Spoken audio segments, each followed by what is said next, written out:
تو آئیے ہمات میں حضرت شاہ ولی اللہ مہدی دہلوی فرماتے ہیں جذب و تاثیر محض عنایت الہی کا نتیجہ ہے۔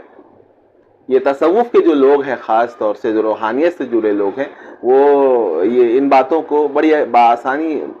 آسانی سے وہ ان باتوں کو سمجھ سکتے ہیں۔ جب تک کوئی خانوادہ عنایت الہی کا مرکز اور موضوع رہے، جذب و تاثیر اس میں رہتی ہے، لیکن جب عنایت الہی کا رخ بدل جائے تو پھر اس خانوادے سے جذب و تاثیر بھی غائب ہو جاتی ہے۔ صفحہ نمبر 37۔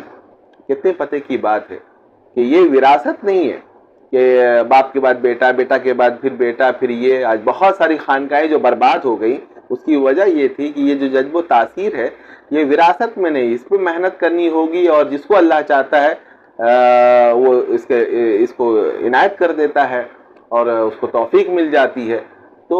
ضروری نہیں ہے کہ یہ خلافت کا سلسلہ جو ہے وہ خاندان ہی میں جو ہے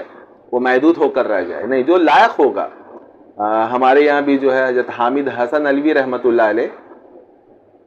سے بعض مریدوں نے وہ کہا کہ آپ اپنے گھر والوں میں سے بھی کسی کو جو ہے خلافت دے دے، تو حضرت نے فرمایا کہ نہیں، ان کے آبا و اجداد سے جو چیزیں مجھے ملی تھیں وہ میں چھوڑ جاؤں گا وراثت میں، لیکن یہ جو وراثت اور روحانیت اور یہ تصوف اور یہ شریعت کا جو ہے یہ بہت بڑا یہ بہت بڑا ایک بہت بڑی ذمہ داری اور بوجھ ہے، تو یہ تو پھر صرف اہل کو ہی وہ مل سکتا ہے، خواہ وہ خاندان کا ہو یا باہر کا ہو۔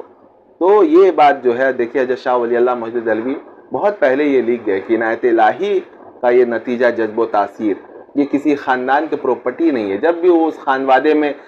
جس خانوادے میں بھی یہ جذب و تاثیر اور عنایت الہی اپنا رخ کرتی ہے تو جذب و تاثیر وہاں پہ جو ہے اثر انداز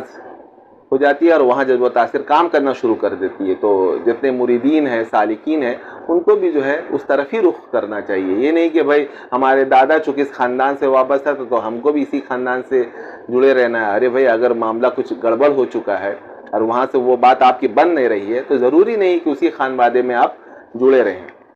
تو آئیے ہمات میں حضرت شاہ ولی اللہ مہدی دہلوی فرماتے ہیں جذب و تاثیر محض عنایت الہی کا نتیجہ ہے۔ یہ تصوف کے جو لوگ ہیں، خاص طور سے جو روحانیت سے جڑے لوگ ہیں، وہ یہ ان باتوں کو بڑی آسانی سے وہ ان باتوں کو سمجھ سکتے ہیں۔ جب تک کوئی خانوادہ عنایت الہی کا مرکز اور موضوع